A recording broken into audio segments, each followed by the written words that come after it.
call our open meeting to order. CNN's ready to go? CNN's ready to go. Perfect.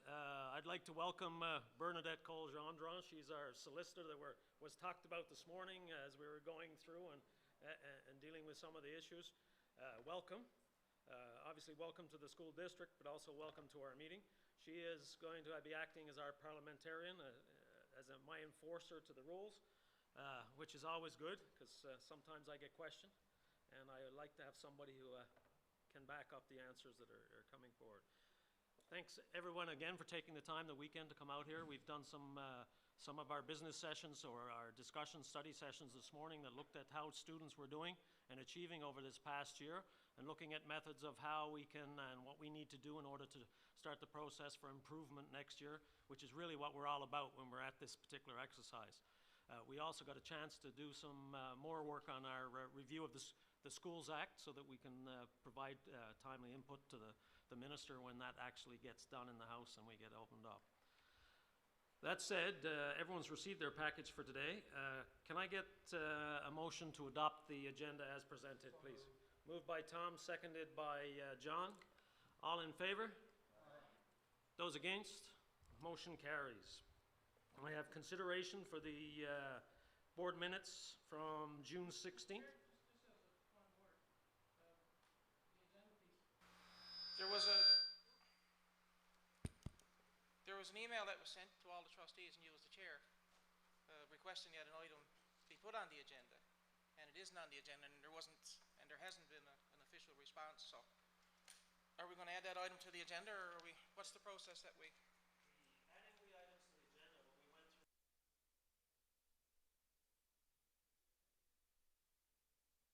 we went through an item should be presented at that time, where the majority of trustees can vote on whether it should be added to the agenda or not. Our process for developing this, we have a timeline set that agenda items have to meet in order to be put on the regular scheduled board agenda. Those emails did not meet those requirements for the timeline in terms of presentation. Okay. Okay. Yeah, it's just that there was a written request and there wasn't anything that was followed up in writing or something. So I assume that the will of the table would carry the day as it relates to that request for the item to be discussed. And if I missed the loophole or something there, and I've missed my opportunity to present that, I guess I should be a little bit smarter. But it wasn't like the rules of process that we follow the same rules that we've always done, and that's what we've done, and now we're at the stage of the agenda item for the minutes. Okay. So there's no opportunity from now till the conclusion of this meeting to discuss that issue. Is that what you're saying? That's correct. Okay. Not part of the current agenda of this particular board meeting. After we certainly can discuss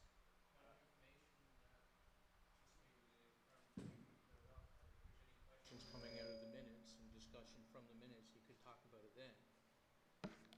Yeah, yes? Absolutely. If it relates to the business of the minutes, but when we're reviewing the minutes, we're reviewing the minutes for accuracy.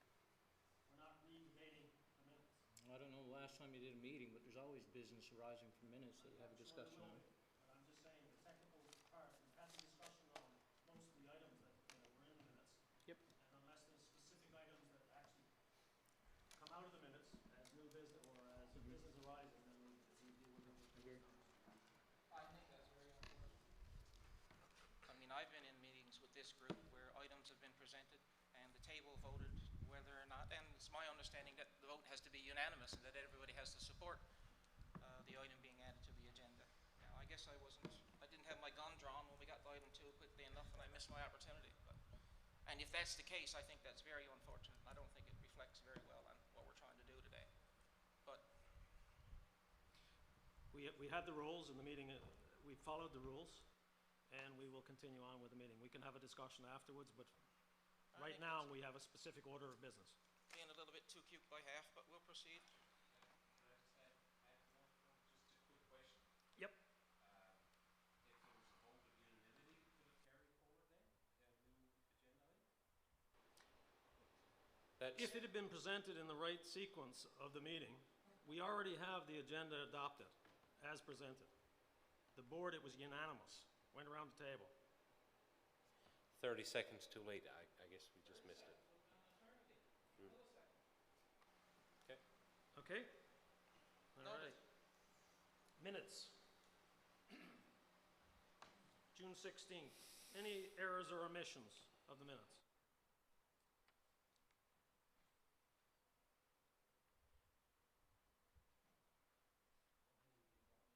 Moved by John, the adoption of the minutes. Seconded? Second by Winston. Any errors or omission? Hearing none. All in favor of adopting the minutes as presented? Those against? Motion carries. There's no direct business arising out of those minutes. Committee reports. Now's the opportunity to speak to anything that you see in the minutes that you'd like to raise, or has that opportunity passed as well?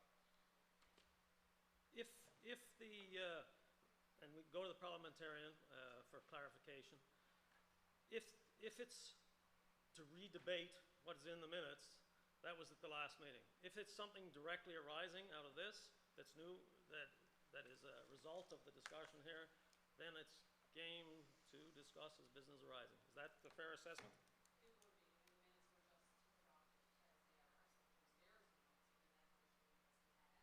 Yep.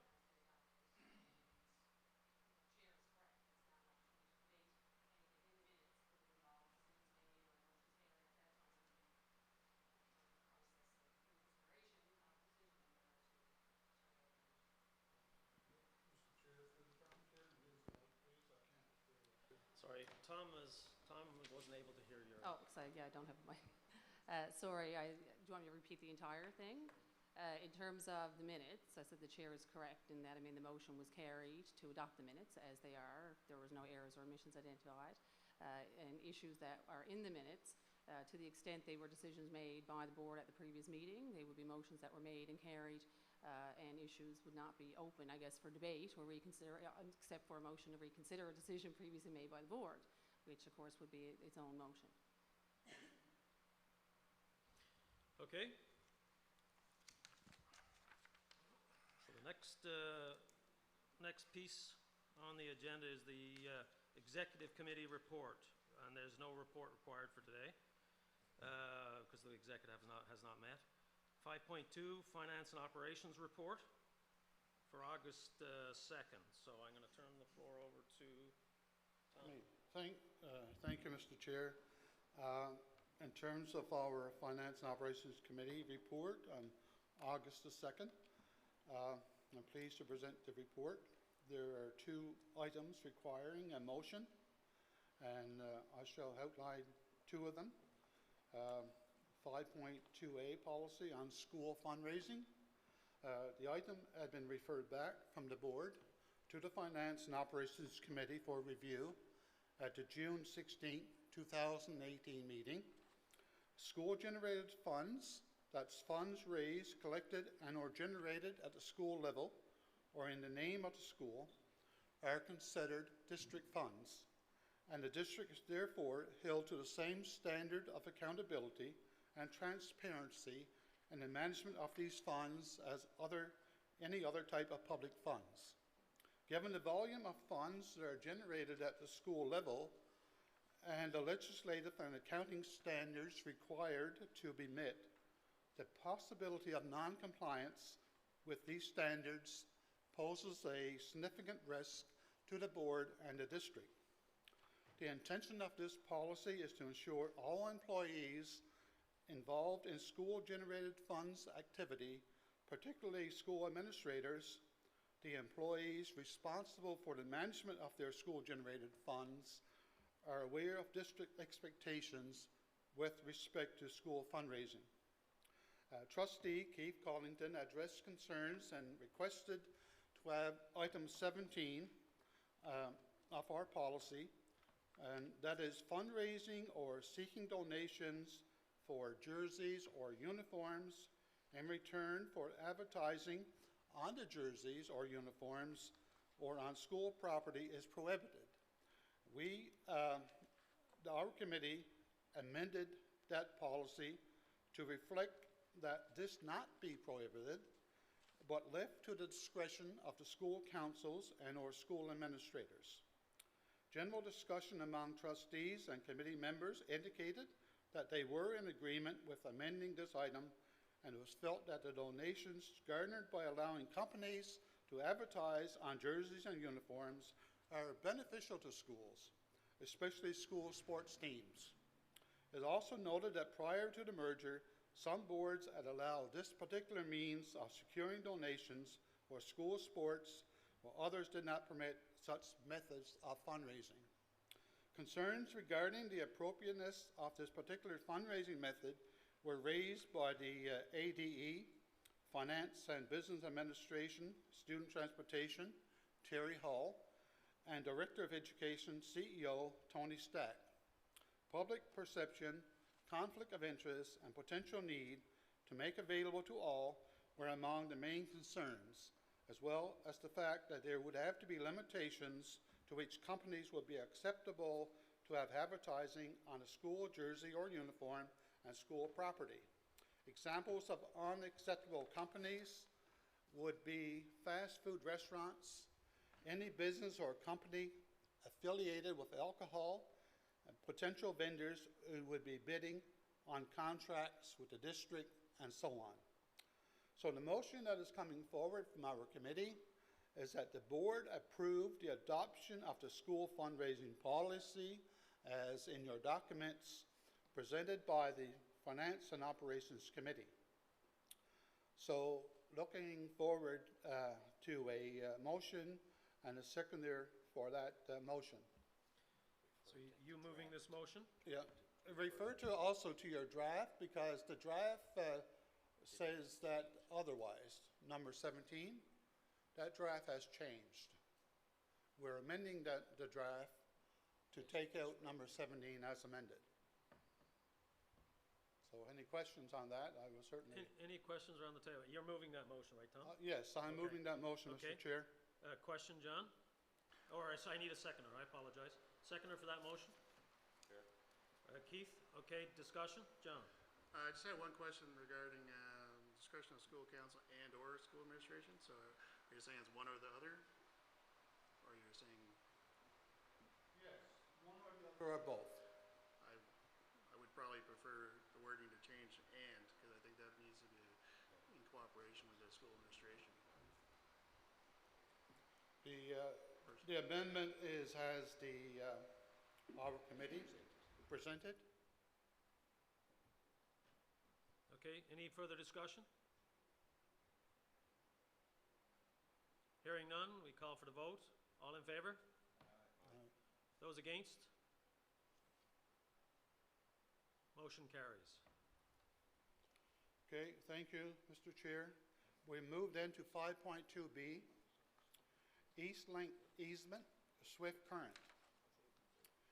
Eastlink is a telecommunications provider, including being the provider to many NLESD schools that is expanding their physical network in the province.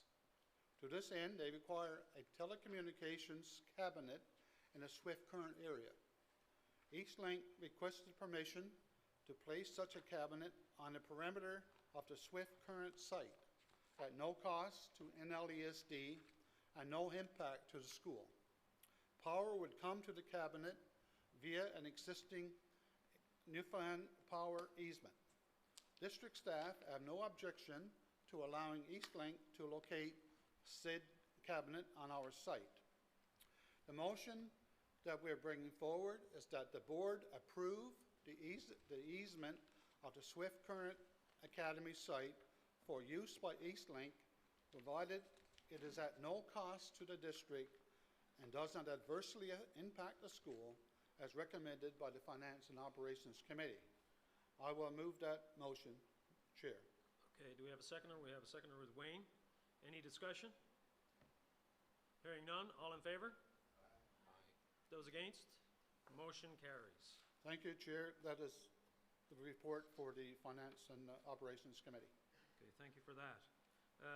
Programs and human resources, there's no report? Because obviously there was no meeting between the sessions. Moving on to new business, 6.1, Newfoundland and Labrador School Boards Association report.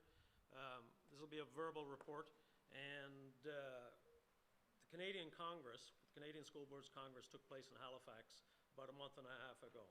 Unfortunately, one of our trustees was planning on going but wasn't able to make it, in the same as John. Something came up in his particular piece. He was going to use it as his PD for the year associated with that Congress. That in itself needs a little ringtone for the rest of the trustees as well, because we still have that program that is available for PD for all the trustees around the place, so that we can really keep up to date on what's going on in other jurisdictions, and hopefully bring that back and guidance back to the decisions that we make around the table. But that said, at Congress, I did go and represent the province as the president of NLSPA, and also as vice president of the Canadian School Boards Association. It was a different experience this time, because everyone knows that in New Brunswick, just prior to 6 months ago or 8 months ago, that they disbanded all the school boards in Nova Scotia, I'm sorry.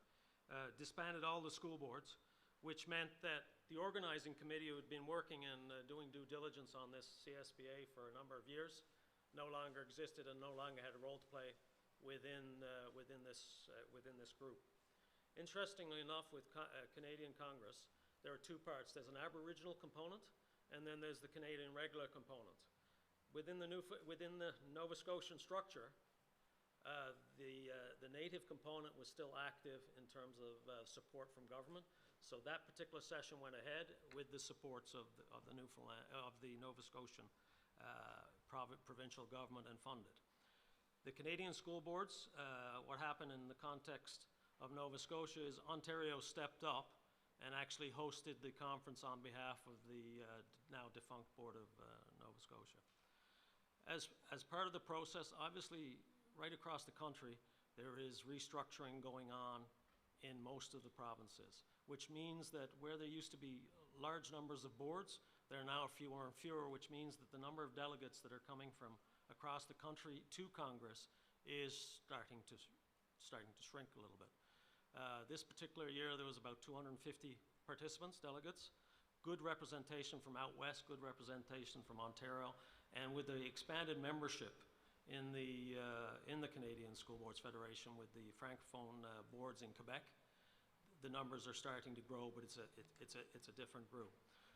One of the main events or piece, and I believe Hayward did email a note to the trustees around the table about this, is that we did issue a unanimous press release, basically not judging Nova Scotia on what they did, but expressing the importance and the notion that having elected trustees is a very significantly important premise within school governance across the country.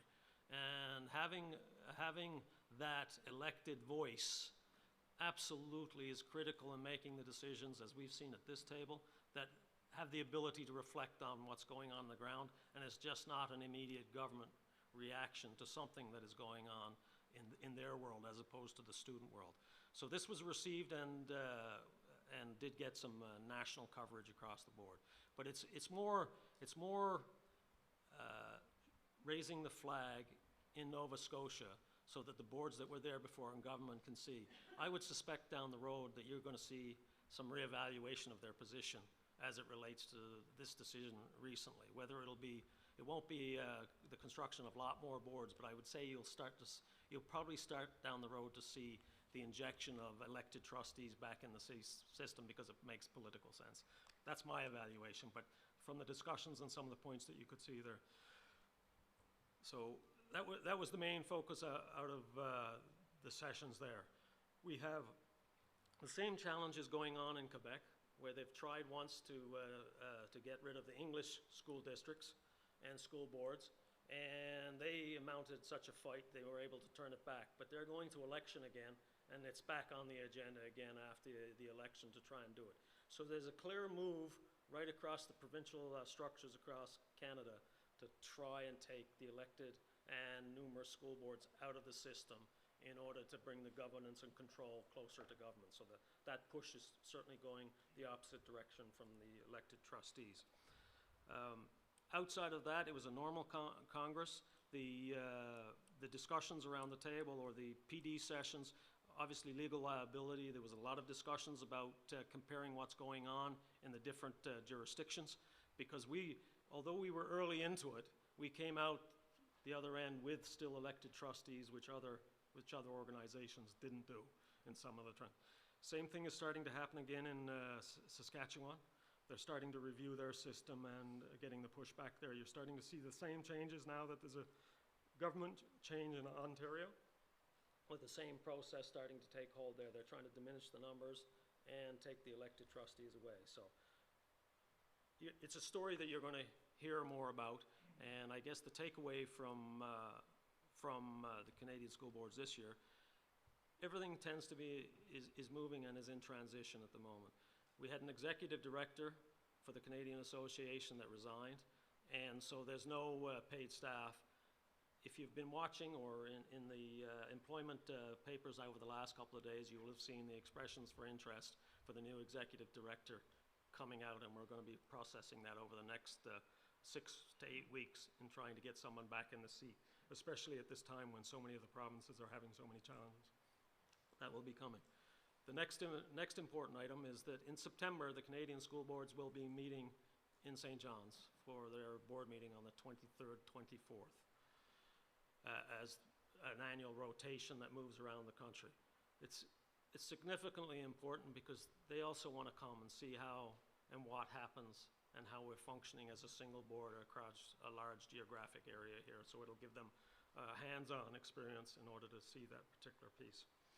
Outside of that, the elections of officers was done again this year, and the new president of the Canadian school boards is a lady called Laurie French. She's from Ontario. The vice chair is again myself, and part of the reason for that was to keep some consistency on the transition where the executive director changed and the president has changed as well, so it gives some kind of consistency over time. If anyone else has any questions that they'd like to ask, my throat is gone after for some reason. I certainly don't mind addressing those. I just got a quick question. Yep. Did the executive director for NLSBA attend the Congress as well? No. SBA? No, the NLSBA executive director was busy at the time. He was doing some stuff with his grandchildren and that, so he wasn't available to go. Thank you. Just a quick comment and question, I guess, about the role of elected boards, a lot of what you talked about. I just wonder how the exercise we went through 15 minutes ago affects somebody who's watching online at home and seeing how a democratically elected trustee has been thwarted in an attempt to try to discuss something in a public forum that affects the entire province. And I don't know the motivation behind that, but I don't see anything in what we did a few minutes ago that would encourage anybody to put their head on the block and run to be an elected school board trustee when all you do is you just sit here. And that's about as blunt as I can be. Rubber stamp is what you're expected to do, and if the decision to not allow me to bring that item to the table was any way motivated by anything political, then I think that's something that's another issue as well. Obviously, we're dragging ourselves into a discussion that's not related to the report that I just gave. I know it's tangible. I understand the tangible about elected trustees and doing that. We have a process that we follow when we're bringing items to our board meeting, and those processes there are there for a reason. They're predictable. They should not be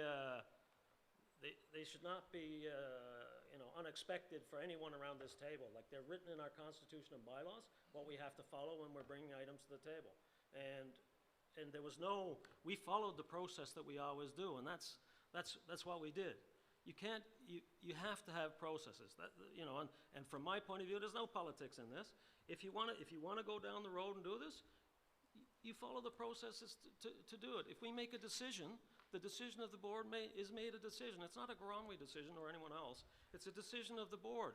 And as a decision of this board around the table, individuals don't make decisions. Board tables make decisions. And that's That's the process that we're following. So it's not an attempt by me. If it had come up in the right process as we were going through, and I didn't do anything that I haven't done at every other meeting that I come in here for. Can we, if we had a majority, revisit the minutes as adopted so that Scott could present? You said it's a decision of the board to move forward. Can we make that decision to revisit that and give him the opportunity? I'm going to defer to, if we can, like, from a process point of view, and that's what you've told me to do. You give me this job to be the process manager of the group around the table. The process has outlined the opportunity for that to take place. The issue was raised, I'm going to go there. The issue was raised, prior to the meeting, not within the guidelines that we had identified. Some of these issues, we'd made a decision on this. This probably should have gone back, and I'm starting to get in the debate now too. This should have gone back to committee like the other one, and have committee go right through this discussion and bring back a recommendation of change to that particular item of policy. That is the process that we'd follow, as we did in the case of the jerseys. That's the process. It's not about me stopping a decision going in a certain direction. It's about me doing the job that I'm supposed to be doing, sitting here as chair and managing the meeting. Is there, see the process is outlined. Like, this is a new agenda item. It was not put on the agenda, and there's no mechanism to put it on the agenda because you're supposed to have timelines that you give notification about these meetings. And we don't have players that are here that should be, participant on that. Ray wasn't able to get in. And no, so if this comes to the table, there are other people that haven't had to process in order to participate. And I'm not avoiding the discussion on it. So I don't think there is any mechanism under our bylaws that we can put something on the table now.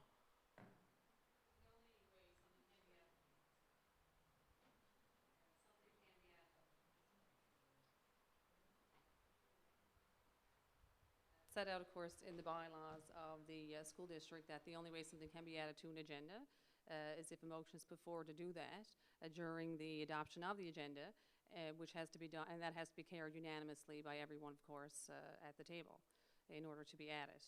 I think the issue now is that, the agenda has been adopted and the motion is closed.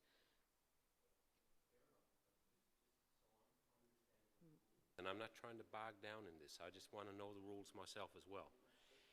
Could the motion not be rescinded? Maybe I'm missing something. I thought that was an option.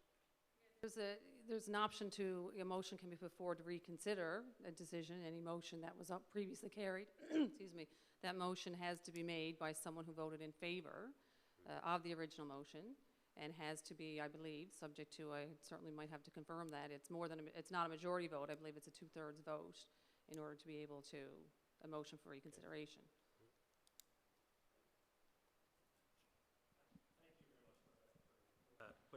But what I would say these are processes, like, obviously this has a specific item that they're discussing.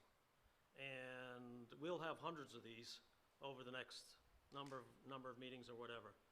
Like, if this is a consideration that the board made a decision last meeting for a particular policy, and now we've had reflections on it that it is, to me, it should go back to that committee and be thrashed out and brought back through the normal process to this table. And then we get on with it. I'm not evaluating whether it's not the justification is there or not there to reviewing this particular policy. To me, that's the root. Sorry, Peter. If I may, just as an example of how something was added, the last board meeting, Trustee Blake, during the process, prior to the adoption of the agenda, introduced a motion for consideration to be added to the agenda. And we followed, that's how it was done. So we did it last meeting. To Scott's point and to Groundway's point that he's saying there's people absent right now, but there was people absent last meeting, and we adopted something that Hayward had put forward. There was no mention about Ray not being here, so why is it important now? Your point's valid. Right? Right? I guess what it is we're talking about a fundamental piece here of policy that we're bringing back to the table or discussion. And we have a process for dealing with policy. And the table that we have for it is where it gets thrashed out. And if we adopted a policy at our last meeting, and this obviously didn't stand the test of time based on the reflections that have come to the table after. So now, it goes back to that committee, and the committee can meet whenever to have that reflection and discussion that should be had on this policy, and then it's positioned for our next board meeting. We'll address it, as opposed to trying to. Peter, you had something to say. Did I cut you off? I didn't want to get into this discussion on the constitutionality of our approach. I think you're following the bylaws. That's part of it. I did want to speak to elected school boards coming out of your report, so I'm just wondering where I sit to do that. Is that still in play, or are we moved on to something else? No, you can certainly, if it's related to the report, yeah. Thanks. You're still there, yeah. Thank you very much. It sounded like it was a good discussion. I think it's something that we need to keep in mind as we as an organization here in Newfoundland and Labrador with the only English school board. As you're aware, in the Maritimes, there are no elected school boards in any of the Maritime provinces at the moment. We've been reduced to one. We are elected, of course. One of the things that I've been saying since before I ran, and certainly now, is the fact that there's a perception out there that even though we are elected, we go through an election process, that we may not have the authority that elected officials have. I've come up against that from time to time.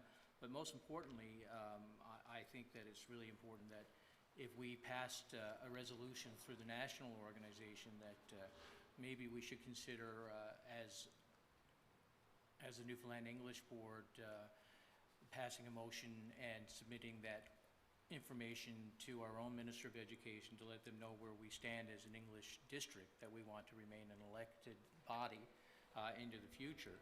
But it does get to one of the real significant issues that we're dealing with. You know, we know that we have less than 5% voter participation in our elections provincially. We've all been disappointed with that. Government has spent a lot of money at different times to trying to broadcast what we're doing. So, and it's certainly not the blame of our communications people who've done a wonderful job of keeping up all the good things we do. And I know often it's the things that are a little untoward that grab the headlines. But my point is that electing school boards is important, but the reason and the genesis for election boards is that there would be local input on decisions made by public bodies like a school board. I'm a firm believer that one school board does not allow that type of regional, local perspective to be part of the discussion. Our own act really strangles us from doing that. We're told from the moment we come in, Peter, forget that you're from St. John's or you're working on those issues. We have to consider the big picture, which I don't have an issue with. But I firmly believe that in light of this, and I really believe that if we're not going to have a more democratic opportunity to participate as elected trustees, then the PEI model is not the worst model in the world, because elected officials of Parent Teachers Association, people that are elected in schools to have a voice for parents and for anybody concerned with the community, they get elected and they're on this advisory committee, so they do have access to the minister and they can affect change that way. So as much as I believe in elected public officials, we do have a confidence problem across the province if we're only getting 5% of the vote. And if we can't be local and be vocal, then what's the sense of having an elected board? That's just my follow-up. Thank you. So there's one piece that came out of that, and we certainly will look at it from the NLSBA and our board, is the letter to the minister. All indications that I've had with this minister and the previous minister and I'm not sure the one before, is that they do value the elected trustee nature of this board as opposed to the appointed. We understand why, because we provide them cover for certain things, but providing them cover also gives us a little bit of wiggle room in pushing back on different things and hopefully deflecting some of the decisions. Well, I hope that my Yep. team here Yep. And everyone else is being here when we give up our time and we participate in this. Just remember, first of all, we're elected by the public. We have to put our name on a ballot, we make some commitments, we come in and realize the act really defines what we do, not what we promise. And I think that's important. But secondly, the government may support elected school board, this one elected school board, but if the purpose of an elected school board is local representation and input and delivery of education, I do not believe that we can do it with this one English school district. I really, really believe that we've tried it. It's big, it's cumbersome, it's hard to manage, but we're certainly not getting that local input that people deserve, and I believe that speaks to the credibility that we don't have, which is obvious when people don't participate in our elections. Thank you, Peter. I don't want to be here just to get covered in government. Holy cow, if that's what I'm here for, I should leave. Hayward. Did I hear you correctly when you said the CSBA will be meeting in St. John's in September? The scheduled meeting of the next board meeting is in St. John's in September. We move around, they move, well, you know, they move around the country. No. What I want to get to, of course, is we are the elected board for the English School District in Newfoundland and Labrador. And will there be an opportunity for us to engage with that particular group? As Trustee Whittle was saying, you know, we need to show that elected school boards are important. And I think if a national body is coming to our province, to our jurisdiction, we should have an opportunity to engage with the executive of that national body to demonstrate that there is a very active elected school board in this province that very much wants to be an elected and engaged school board. So I think if a national organization or their executive is coming to our jurisdiction, then if there'd be a meet and greet or a focus group or some way that we can connect with them, I think it would be advantageous to them, but to us as well. Okay. I'll speak to what normally happens. It doesn't normally happen because obviously in other jurisdictions there's a load of school boards. And the workload, the schedule and the agenda is already adopted, but I certainly, when anyone comes to Newfoundland and Labrador, there's always that meet and greet component of it, and when we finalize the piece, obviously, where it's in St. John's, it'll be probably more available to the trustees in the closer area, but I certainly will try to make sure that that's availed, okay? Are we talking about September, next month? Yeah, this month, yeah. Okay, I thought it was next year. No, it's this month. We have the sessions that move around all over. These are regular board meetings. Normally you just do it so that everyone can, you know, you share out the location of the meeting. It's not so much about where you're going, but it does provide in our context a little bit of enrichment because of what we've been through and the fact that, yeah, we're a single board. Chair, do you have a date for that? 23rd, 24th of September. Okay, thank It's you. Sunday, Monday. Okay, next is the report from the Milk Board, School Milk Foundation report. Keith. So we had the School Milk Foundation Board meeting on July the 10th. An election took place. Vice Chair was elected, and of course you can refer back to the attached minutes that's in your documents as well. The General Manager, Mr. Moores, gave school milk sales report, and the report, if you want specific details, feel free to go into the document. But in general, the sales have slightly decreased, but this is in correlation with the population decrease as well. So this is for white and chocolate milk, so there's no need for alarm with regards to that slight decline. Mr. Zach Young, he's a marketing employee with the board, gave a promotion presentation, and the same promotion was adopted to carry forward for the next year. Discussion was around the table about chocolate milk no longer being sold in New Brunswick schools. Mr. Moores requested financial help from the board to combat this initiative. A campaign on benefits of chocolate milk will soon take place throughout the island. Discussion was introduced by me concerning the new government-backed policy about benchmarks for healthier eating within the schools. I advise the board that although chocolate milk is safe regarding school placement in this upcoming year, it would very likely end up on the chopping block for the next academic year. This seemed to raise quite a few eyebrows. No one realized that it was going to be happening that quick. The board then reviewed the School Milk Foundation budget for 2018-2019. Then we done a salary review of 2 employees. The resolution was 4% wage increase. The next meeting of School Milk Foundation is scheduled, and the AGM as well, on October 29th, 2018. And as a personal takeaway from the meeting, I'd just like to say that they rely heavily on annual government subsidies in order to do effective marketing and brand placement. And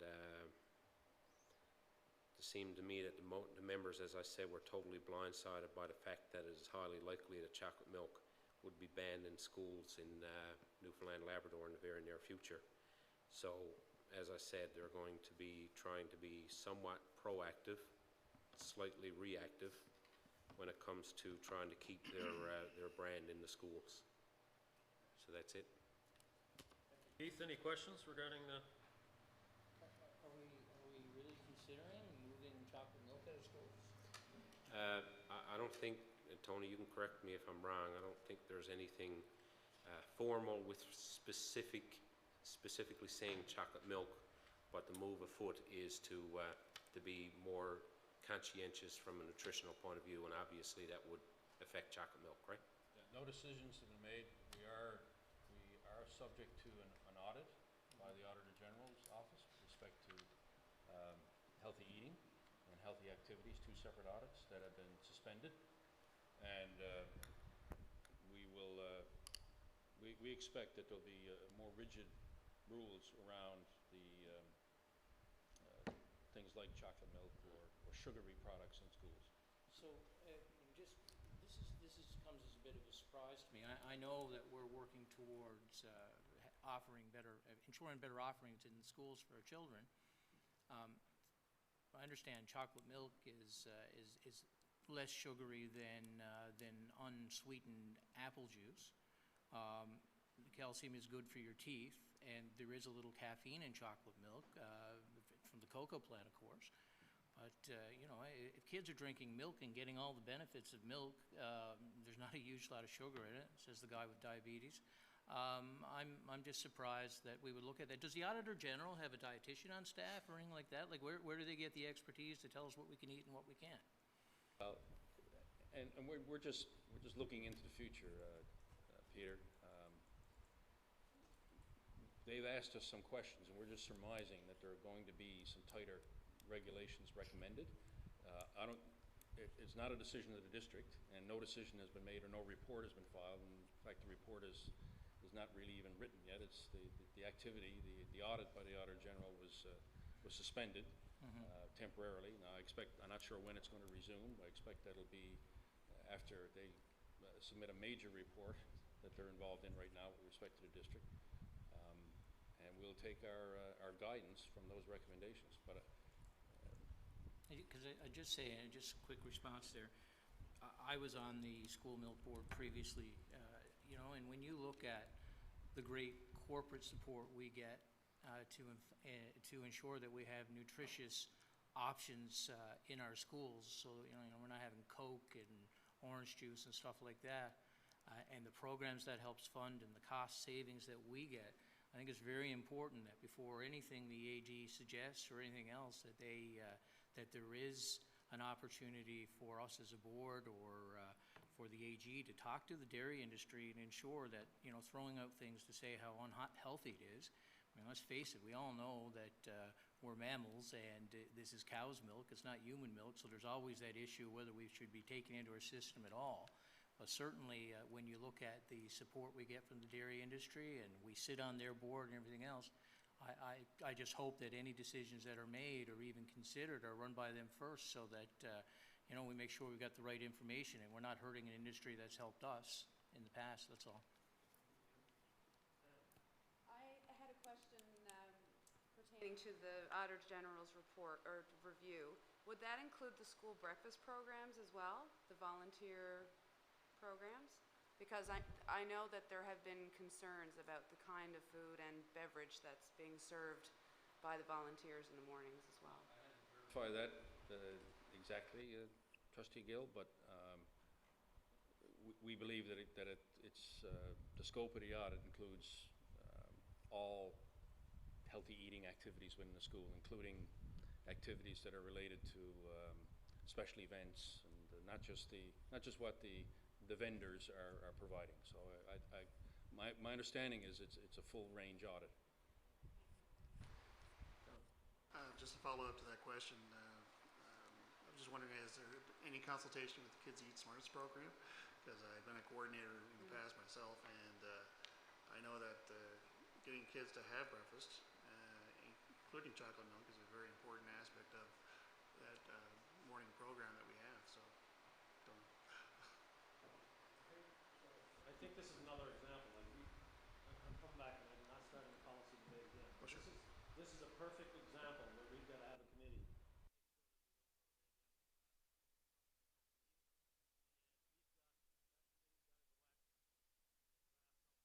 The hell out of it again. So in the eyes of what the auditor might say or might not say, so that we've got some answers as opposed to them just telling us what they might dream up or whatever. Any further, sorry? Baked goods, are they prohibited in the school now as a fundraising activity? In terms of fundraising, are schools allowed to sell baked goods in the school? There's a current list of healthy eating products. There are allowances for special events. It would depend, Tom.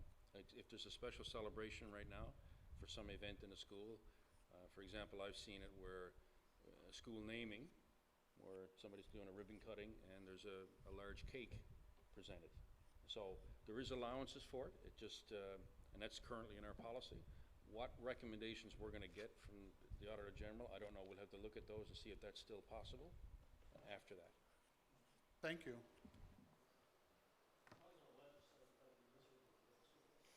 Yeah, make it more miserable. No sweetness. Any further questions regarding, sorry, Keith?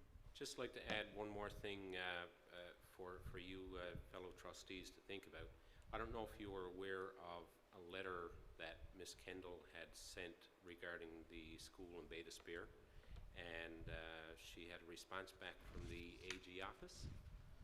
And in the body of that email, I found it interesting. Just read you one line here. It says, the Auditor General Act, and this is straight from Sandra Russell, Deputy Auditor General, says the Auditor General Act does not permit this office to question the merits of policy objectives of the government. We can, however, audit how public funds were spent, whether options were adequately assessed, and whether funds were spent in accordance with policy and legislation. So it seems to me, from an SMF School Milk Foundation point of view, because they're getting a subsidy from the government, that's the piece that they can audit. If they were placing the milk in the school out of their own money and government didn't have that subsidy in place, they wouldn't be as exposed from an audit point of view. That's what I'm gathering anyway. See, this is confusing, because for me, they're auditing the healthy food Right. programs of ours, not where the food's coming from or how it's got there. It's evaluating our program and are we meeting our objectives and stuff like that. So this is, I still don't understand how this is going to come out and work, but I'm sure it's a work in progress. I'm sure we're all going to be enlightened shortly. And again, like, to put this in context, I don't want to speak for you, Trustee Cullen, but I think your role was just to simply advise them that we do have an Auditor General in our looking into our healthy food guidelines, and to let them know that it's a possibility they could look at chocolate milk, but nobody's saying they are. The light has been turned on the subject, and they're aware of the possibility of healthy eating and whatnot. So whatever division it comes from, AG, government, or whoever, they're sitting on pins and needles more than what they were 5 years ago. Okay. Thank you for that, Keith. There's no Education Foundation, obviously they haven't met yet, or NLISE haven't met, so there's no report there. Item 7, correspondence sent to the district, item 8, correspondence sent from the district. Those were included in your package. Are there any questions associated with any of this correspondence? Peter? Curious, under 7, 3, 4, and 5, it's great to see that we're following our mandate with the provincial government to dispose of some of these assets that have been around for a while. How many outstanding properties do we still have that have to go through this process and be disposed of? I know we're doing a great job of moving them down. Staff have been doing a super job there, but I'm just wondering what's left in the inventory. Okay, I think you might have missed the meeting, Peter, but at the meeting you did a summary of all the buildings that were left in the inventory and what ones were on the way out through the door, including these 3, and which ones were going to be the next ones. That should be readily available too. I can make it readily available over the next couple of days, but we had 15 on it, and we have 3 in the city moved, and there's 2 others that are in process, and another one that we're in negotiation with. So we should be close to less than 10 in the very near future. Just on a point of order, Mr. Speaker, I ask this question not because I necessarily don't know the answer, but I know the people who are watching us don't know the answer. We do a lot of work behind the scenes in our closed sessions, and I just wanted to communicate to people that we are indeed hitting our mandate and we're doing a good job. I really don't need the figures personally. I just want to assure people out there that we are doing a lot more work than they actually see around this table, because there is a lot of committee work, and I just want to congratulate the staff on doing such a good job on this particular file, and I was just curious to let people know where we are. Any further questions? Tom? Number 7 says correspondence sent to the district. There's been a number of correspondence sent to the board trustees, that are not mentioned in this correspondence. So there may be a difference between correspondence sent to the district and correspondence sent to the board trustees. So maybe we should have something down there, and all the emails that we receive from, say, for the Bay d'Espere area regarding the new school in Bay d'Espere, none of those are mentioned there in the correspondence. Basically, the correspondence that we actually profile and put in our documents are specifically to our corporate organization, to the board. The emails that you get, I get, and everyone else gets, would be horrendous if we were going to document them in here. It's more the formal decision-type correspondence that comes from the minister or goes to the minister. It's a directive. If you've given the chair a directive to act on your behalf, or specific stuff, that would be in here. But all the other mail that goes through is more of a day-to-day operational mail that would not normally come to the table. People on the table in agreement with that? Okay. Any further questions about correspondence, or? Is this on 8 as well? Yeah, on 8 as well. That's all correspondence. In and out.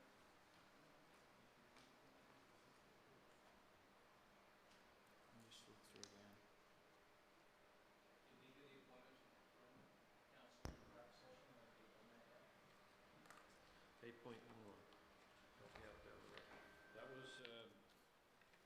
That was a request by Minister Gambon Walsh, and I referred it to Assistant Director Hall, and from his organization he appointed Mr. Larry Ginchard, and that was the correspondence back to. So we did that as a staff function. Okay, so it's a staff function, Yeah. not a board function. Yeah. Okay, great. Any further questions?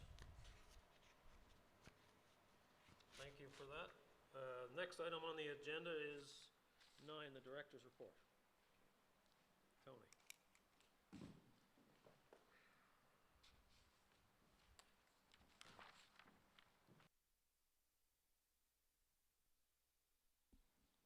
Thank you, Chair.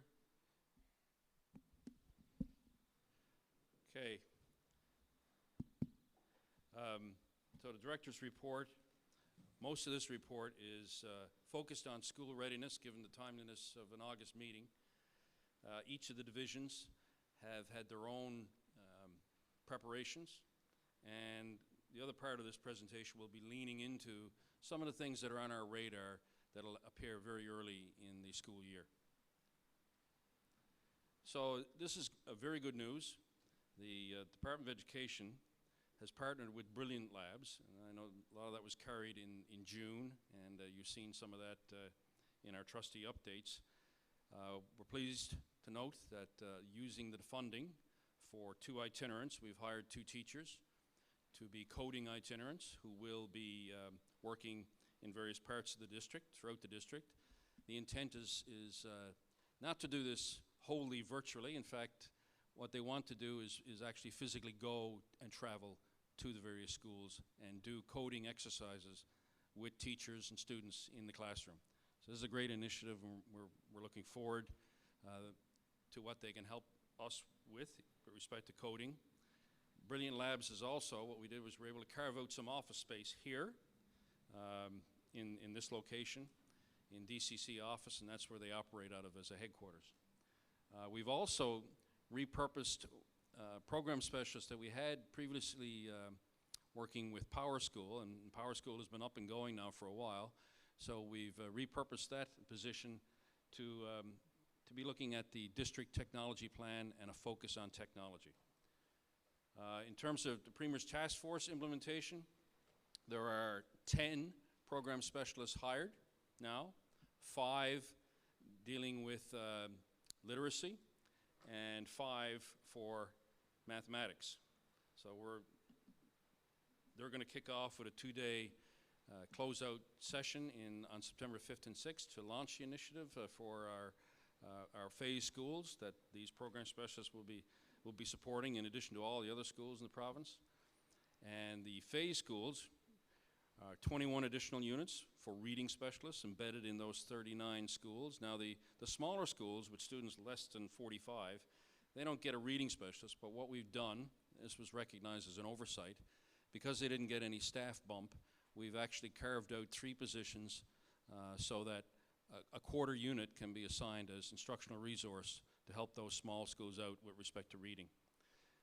As well, 13 learning resource teachers that will function in Learning Commons, otherwise known as in the old vernacular, a library. And just Friday of this week, we signed off with the teacher and learning assistants who will be have a 2-week hiring period, and 53 of those individuals, full units, will be placed in schools, in the 39 schools, in some of the 39 schools for September.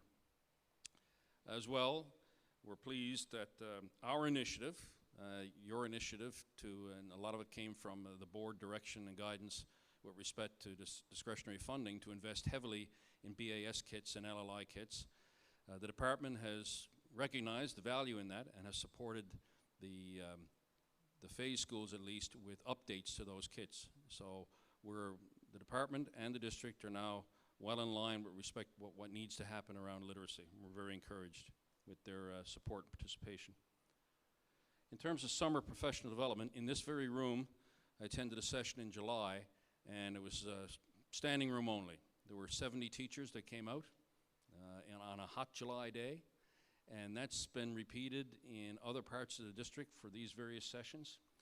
And you can see that the interest level was very high around initiatives with respect to coding, coding and computational thinking, and the whole STEM, science, technology, engineering, into the future. So very encouraged by that volunteerism on the part of our teachers, and indeed our program specialist staff who are on summer leave but come out because they really believe in these initiatives.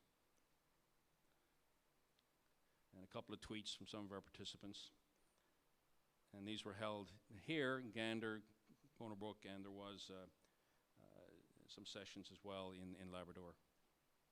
In terms of readiness, on the operations side, everybody's focused on the bricks and mortar as well.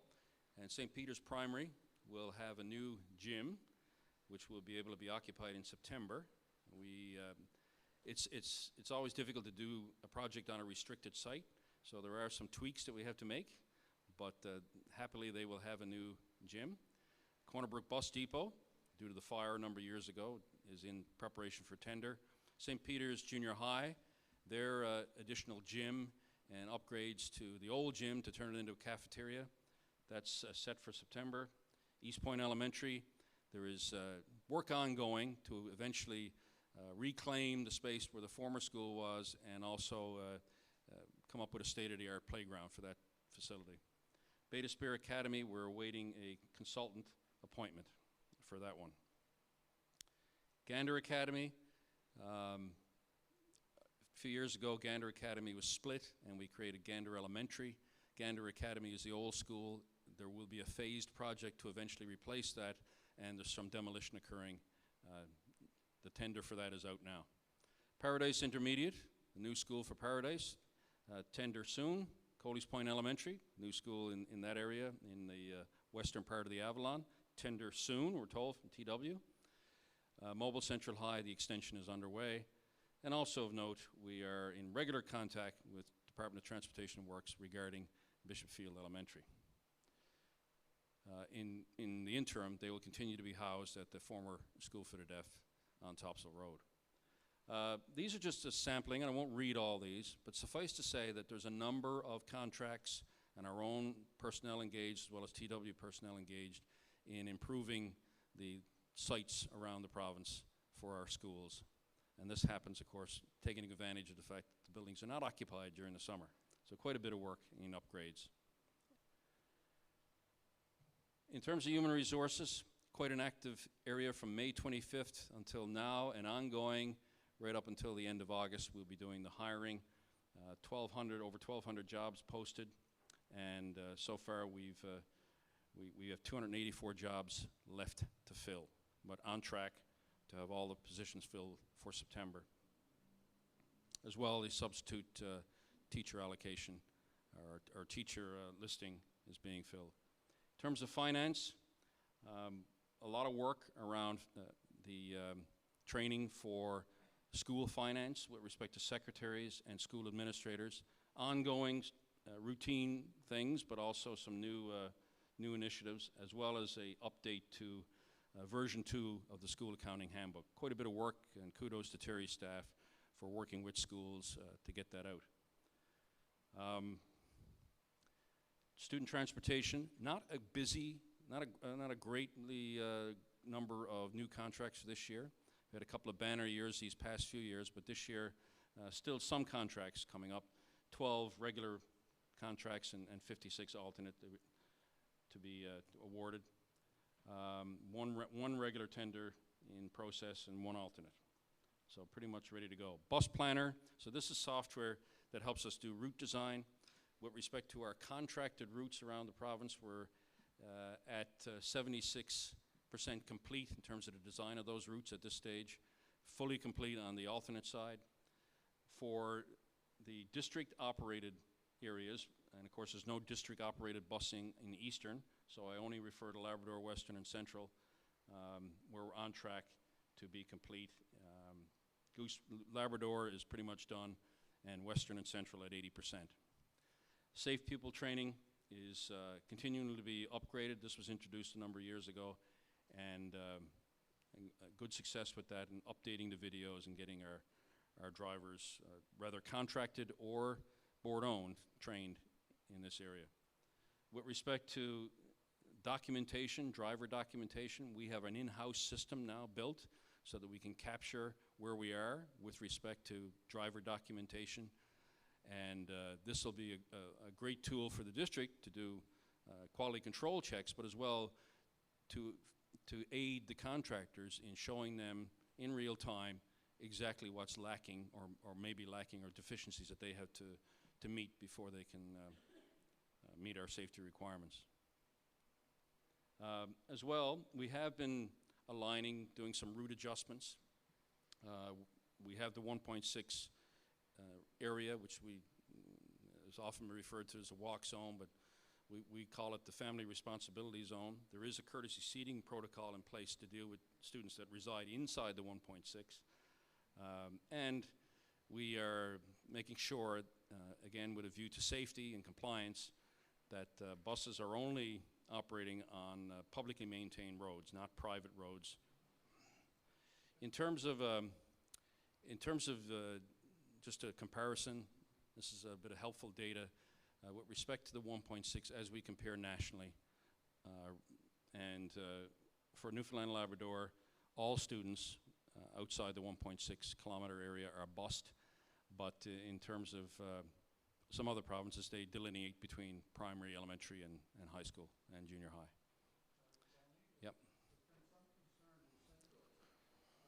Buses will only be traveling along publicly maintained roads because in the past, buses have picked up the students on private roads in Right. Central. And I know I've heard some complaints from parents that this coming September, that's going to stop, and they will have to take their students to a busing location maybe a mile or so away. And that's in compliance with provincial regulations.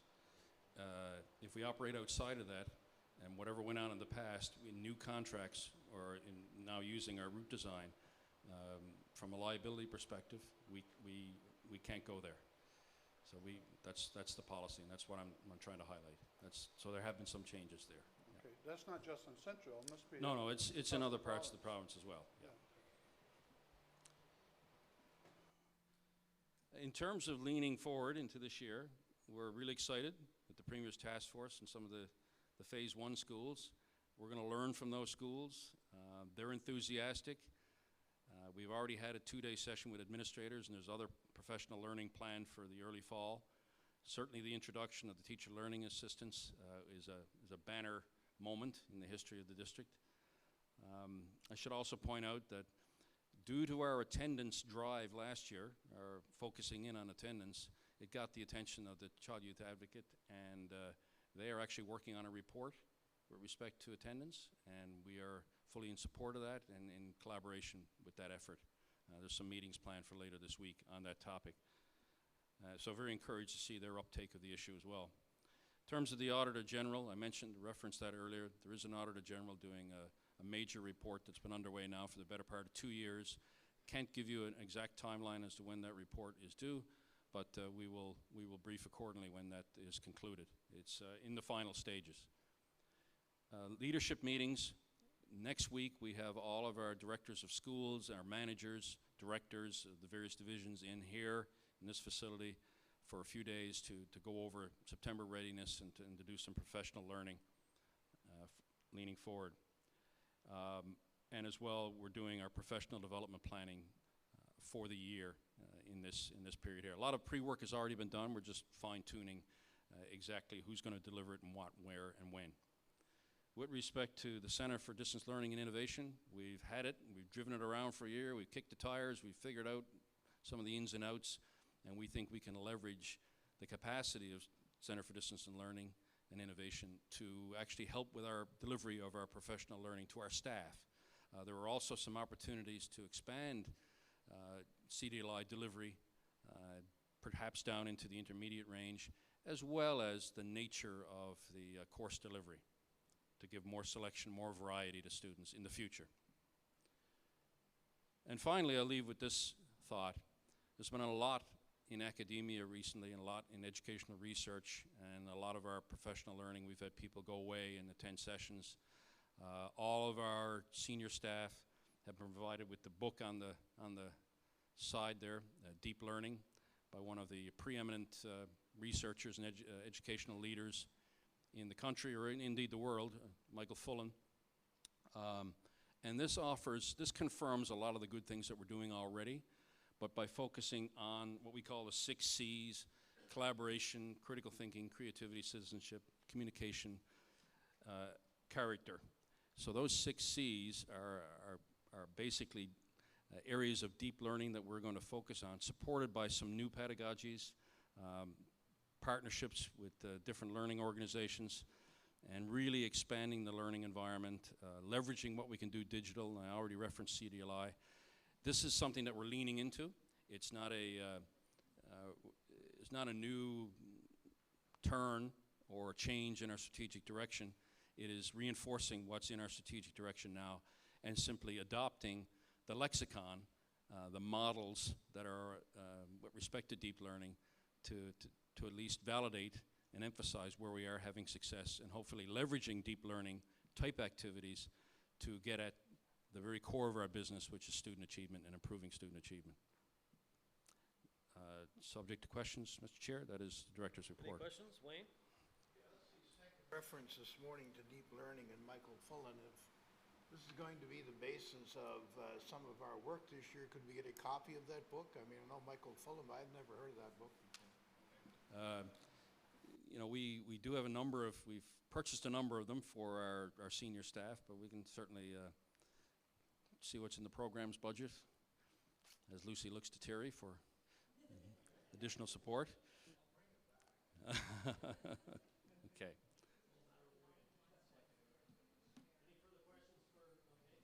Go around the table. Tom? Just a question on our strategic plan. Just can you give a quick update on as where we are, as we're in year 2 now of our strategic plan? We're finishing our first year. Okay. So the report, the draft report, is due in September. That's being collated right now. There's no showstoppers. All of our major indicators, our goals and objectives have been met for the first year. And that report is being collated now. It'll be shared with you, and we're well ahead in terms of the timelines, because that has to go to government later in the fall. So you'll get an updated draft version of that in September. Okay, thank you. Not pertaining to this. Oh, thank you, Gary. Just a couple of questions for the director coming out of this presentation. On the operational slides, you spoke to Bishop Field being ongoing, and I gather we've got some conversations going on with the department. I think it's really important to point out the fact that that project is being managed by Work Services, not the board. Parents are very concerned. I've received a lot of correspondence and phone calls over the past, since this thing all started, but it's heating up again now. People are really curious, and I am too. Why is it that there's been no work done down there by Work Services or a tender let, and we're moving into September? I know we told the parents, and we've met with them a couple of times, and we've had good discussions with them. I think they've been very patient, but we know that this is disrupting their lives to a great extent. What's the issue here that we know what they need to do? A consultant was hired late again. A study was done late again, and now it's delayed again. I mean, what's going on? I don't have any confidence whatsoever in what's going on, and the parents don't either. So do we know, like, why these delays continue to happen time after time after time? I know that our operations division, and in particular the director of facilities and custodial management, has been interacting on better than weekly basis with Transportation and Works counterparts. I can't speak for the timelines for Transportation and Works. I know from our perspective, we're very appreciative of the patience, as you referenced, of the families and the parents at the location, the alternate location. It's not in their neighborhood. They're well out of range. We are providing busing, and it is a very good facility. But it is a temporary one, and we're anxious to move off there and get things moving and get the Bishop Field Elementary restored and open to its original location. I can't give you a definitive timeline, and nor can I speak for what those timelines are going to be, other than we expect that we'll get something moving soon. And I know that it's not within your bailiwick to make those decisions and set those timelines, but yeah, I think it's just important that the public realize that this board has been as open and transparent as we possibly can in facilitating their needs during this process. But if they have questions, and concerns, they should probably express them to their MHA or the provincial government, because we really can't impact any further change than what we've done. We're at the mercy of Transportation and Works. And the other thing I was just curious about, under the leadership meetings that are coming up, we're talking about getting our directors and staff and everybody up to date on new policies and regulations coming into the new year. Trustee Jennifer Aspel, who couldn't make it today, had circulated an email with concerns about a new policy that I assume it's new, that is really causing some concerns. I've had a number of teachers approach me. As you know, we as communities, especially in smaller communities, the school is often the center of, well, the only recreational facility available. I know we rent the facilities, but the new policy, is it being interpreted correctly? Jennifer's email basically pointed out that staff of the district, teachers in particular, couldn't use the facilities themselves unless they were involved with a group that was renting the facilities. Could we just get an explanation of why that is? So we have to be in line and compliant with provincial government regulations, and our policy that was developed and endorsed at one of these meetings reflects provincial government regulations. So if a group of staff members want to utilize a facility and sign it out on a formal basis, then they would have to go through the same steps and procedures that we would expect a member of the general public to do. And as long as it's a reasonable request and it follows our community use of schools, then we can allow it. But it has to come under policy. Thank you. Any further questions? The director? Thank you, Tony. Sorry, Hayward, I missed you. You did. I just wanted to follow up actually to what Peter was saying, because sometimes there's policies and regulations from government that don't really take into account the nature of schools and the nature of the work that teachers do. Yeah. Because most of our teachers are not 8 to 3 or 9 to 5. We have a significant number of our teachers who give a tremendous amount of volunteer time, and then when they're looking to walk around a gym in the nighttime or use a piece of equipment that could easily be a part of the wellness program of a school district, they're prohibited from doing so. And I know that there is becoming an issue with teachers volunteering for sports teams and activities at the school level. And if we're going to invoke policies that deny teachers who are giving of their time access to facilities that are available in our school that are not in competition with the private sector, then I think we're going to accelerate that movement of teachers away from volunteering with sports teams and drama and all these other very important aspects of the school. So I'm not so sure that the spirit of that policy, that when we passed it, was what I'm seeing sort of manifest itself now in what teachers are being told. So I think sometimes we need to question an application of a policy. Is this a question for? Well, I don't know if it's a question. I think it's more of maybe we need to be questioning a policy once applied when the feedback comes to us that, oh, this may not be what we had intended. And I don't think it was what I voted for in terms of denying our staff access to, I guess, unused facilities within a school in a non-competitive way.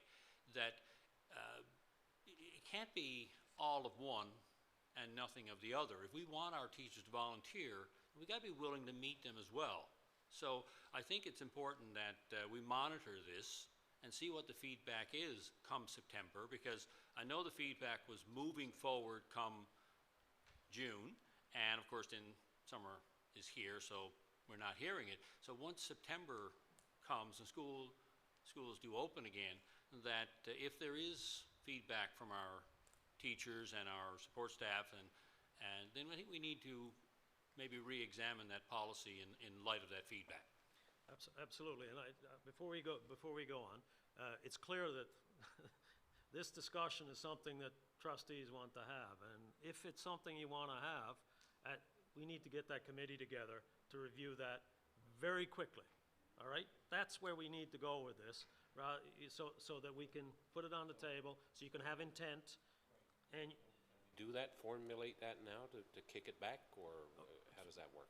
to me, you control the committee. The committee chair is Tom. Finance and operations, yeah. So Tom, as committee chair, with discussion with the people, can have a committee meeting, and they can do it this week, Or let's do right? it, Tom. Like, that's the place that we need. Comment on that, since we're discussing that, and we're gonna go back for it, so it's unanimous that we're going to review it, which I think is wonderful. The reason I raised it with regards to the leadership meetings that are upcoming, if we are going to review it and we have a week or so to do it before we instruct our officials on how they are to interpret it, could we not give direction to the director to just put that policy on hold until we're clear on the interpretation that we accept, that respects the people, our teachers? Because I don't want to give a speech, but I think it's important that we realize this, because I agree with what Hayward's saying. And Peter, the sentiment is out there at the table. I know it's there, and I'm not seeing, but if Tom calls a meeting this week, And we'll have her say then. you have your say, your senior staff are going to be there, and the intent and reflection, and all the concerns that everyone's got can be on the table and in the official record, and then at the end of that, they will know what's going to come back to this, and the intent of that is most likely what you're going to reflect, which you always do. But what you're neglecting, Mr. Chair, is the fact that that is currently the policy of the English School District. The committee does not have the authority to change it unless it comes to this table. So if we're here today, and I'm just simply asking that we defer it until we meet again and we have clarification, I don't understand what your problem is. Because this issue was not on the agenda today. It is on the agenda, on a point of personal privilege. Parliamentarian, with all due respect, my point is, I am raising issues that were discussed in the report by the director. I am tired of being gagged when I want to answer a question or ask a question. I wasn't seeking debate on this. I was seeking just to raise the issue. Then it came up, and you as chair requested that the committee chair review it. I am just looking at our governance model and how we decide what a policy is or is not. Currently, we have a policy that you admit we're all concerned about. All I'm saying is, can we entertain not enforcing that policy until we meet again? It's not an agenda item, it's a discussion item.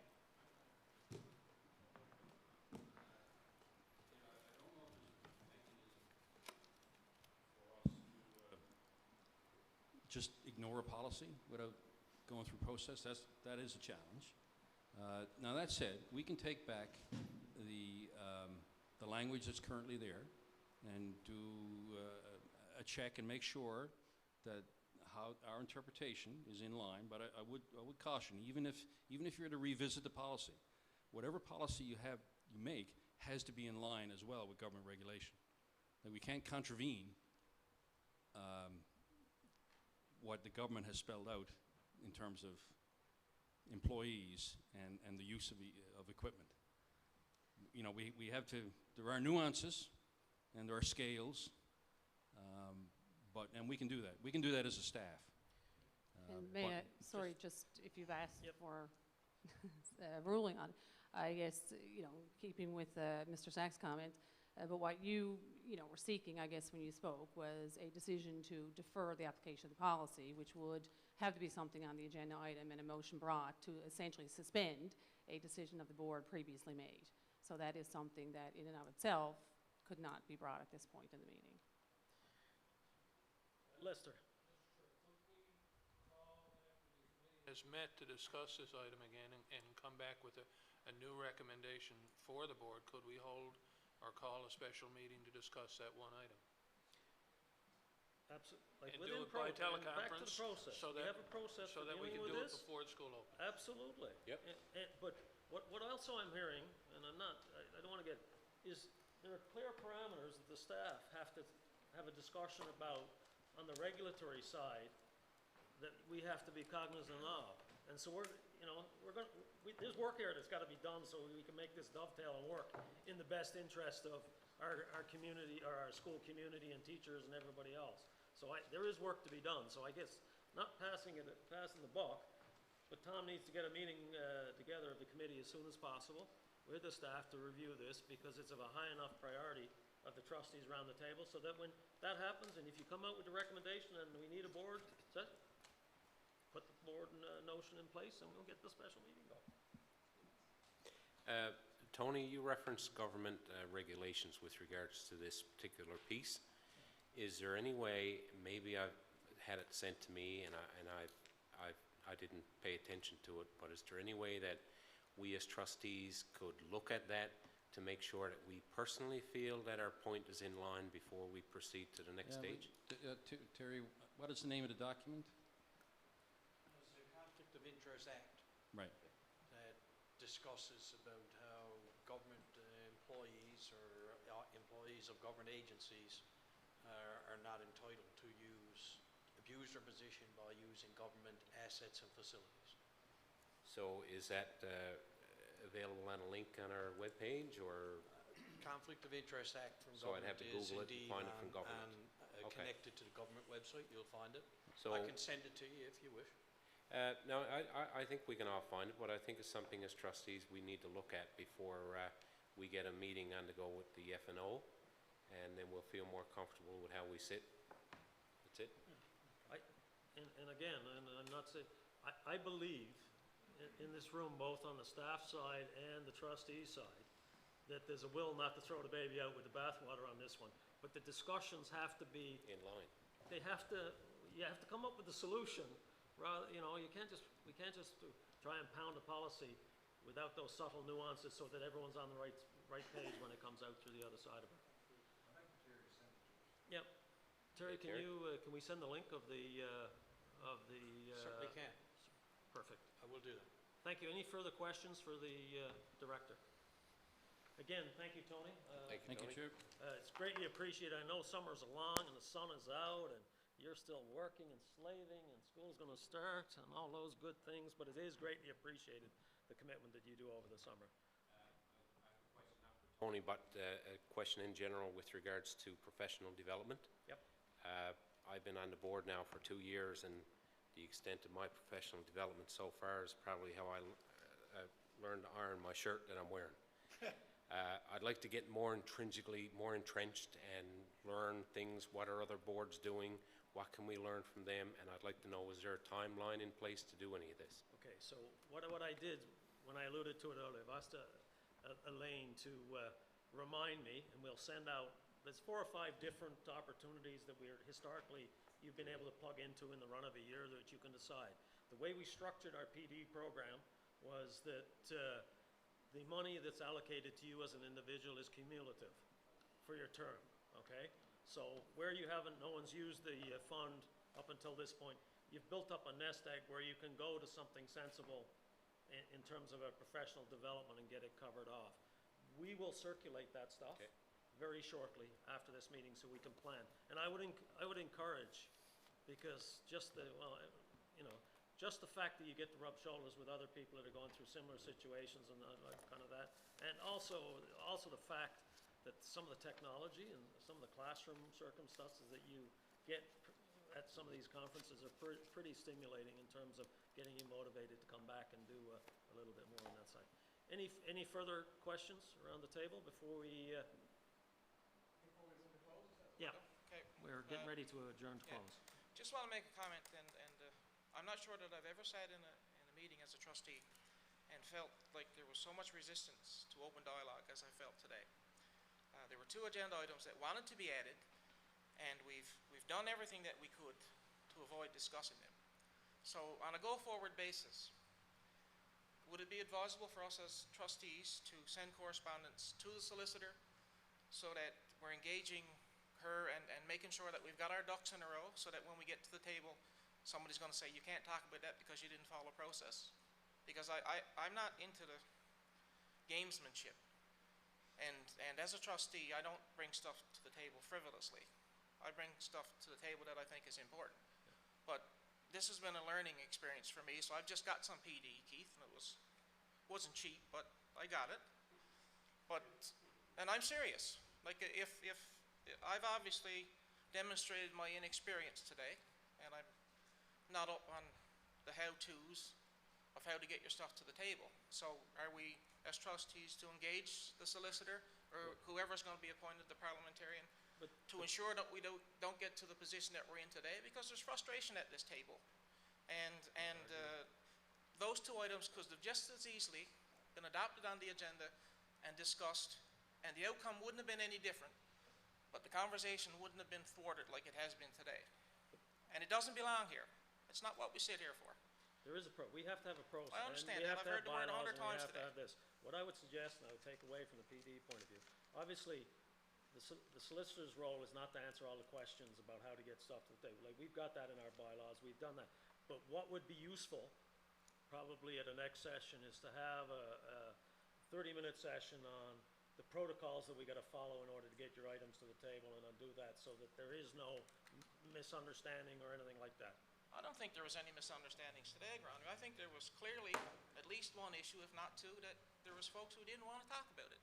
And that's, How did Right. Hayward get on the table last meeting? Hayward interjected.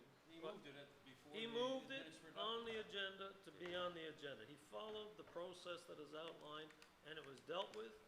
And whether we wanted to, or, whether you wanted to or not, it needs to, and I'm not arguing with you.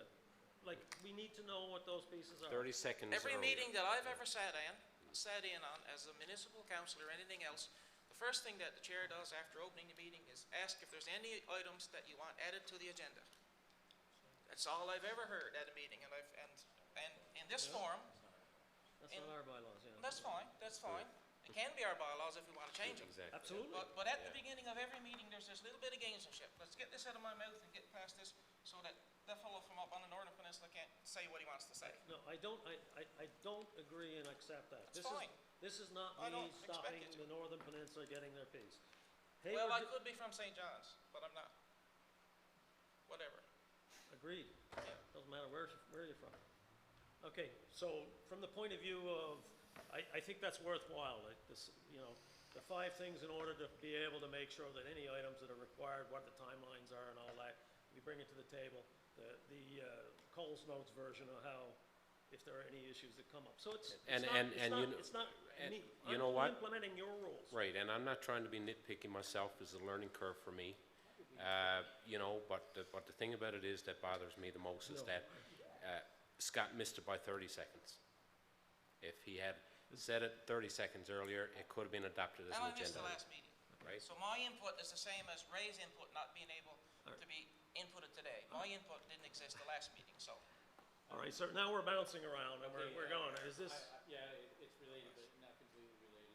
okay, I feel for Scott in this particular situation. There is, obviously, we're following rules in our Constitution, and it speaks directly to that. Our bylaws are very clear that we follow Robert's Rules of Order with the exception of any bylaws we have ourselves. Robert's Rules of Order is very clear on privilege motion, which is the motion I used earlier to raise a question of privilege. And one of the rarely used for to introduce a motion that the group needs to decide immediately.